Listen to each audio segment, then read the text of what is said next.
വമ്പൻ താരങ്ങളുടെ സിനിമകളെല്ലാം റിലീസിന് മുമ്പ് OTT പ്ലാറ്റ്ഫോമുകൾ ഏറ്റെടുക്കുന്നത് സ്ഥിരം കാഴ്ചയായിരുന്നു.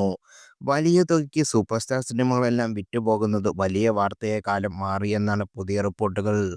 തിയേറ്ററിൽ ഭേദപ്പെട്ട വിജയം നേടിയാൽ മാത്രമേ OTT പ്ലാറ്റ്ഫോമുകൾ ഏറ്റെടുക്കൂ എന്ന നിലയിൽ ഇപ്പോൾ കാര്യങ്ങൾ. മലയാളത്തിലെ മുൻനിര താരങ്ങളായ മോഹൻലാൽ, മമ്മൂട്ടി, പൃഥ്വിരാജ് എന്നിവരുടെ ബിഗ് ബജറ്റ് സിനിമകളാണ് OTT പ്ലാറ്റ്ഫോമുകൾ ഏറ്റെടുക്കാതെ നിൽക്കുന്നത്. മൂന്ന് പേരുടെയും മുൻപത്തെ സിനിമകളെല്ലാം തിയേറ്ററിൽ വിജയിച്ചിട്ടുണ്ടെങ്കിലും വലിയ ബഡ്ജറ്റ് സിനിമകൾ വിറ്റുപോകാത്തത് സോഷ്യൽ മീഡിയയിലാണ് ചർച്ച. മമ്മൂട്ടിയുടെ ബിഗ് ബജറ്റ് ചിത്രം ബസൂക്കയാണ് ഇതിൽ ഏറ്റവും പഴക്കം ചെന്ന ചിത്രം. 2025 ഏപ്രിലാണ് വിഷു റിലീസായി എത്തിയ ബസൂക്ക പ്രതീക്ഷകൾക്കൊത്ത് ഉയർന്നിരുന്നില്ല.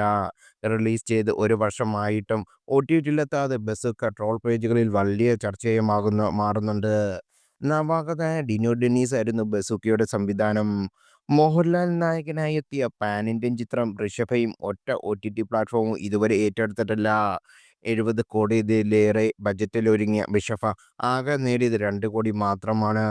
ബറോസിന് ശേഷം മോഹൻലാലിന്റെ ഏറ്റവും വലിയ പരാജയം കൂടിയാണ് ഋഷഭ.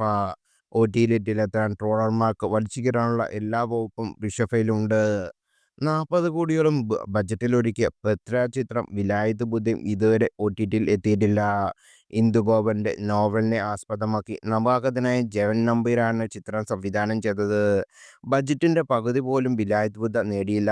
8.1 കോടിയാണ് ചിത്രം ആകെ നേടിയത്. അടുത്ത കാലത്ത് പൃഥ്വിരാജിന്റെ ഏറ്റവും വലിയ പരാജയങ്ങൾ ഒന്നായി വിലായത്ത് ബുദ്ധ മാറുകയും ചെയ്തു. ഈ മൂന്ന് സിനിമകളും അടുത്തൊന്നും OTTയിൽ എത്തില്ലെന്നാണ് ട്രാക്കർമാർ അഭിപ്രായപ്പെടുന്നത്.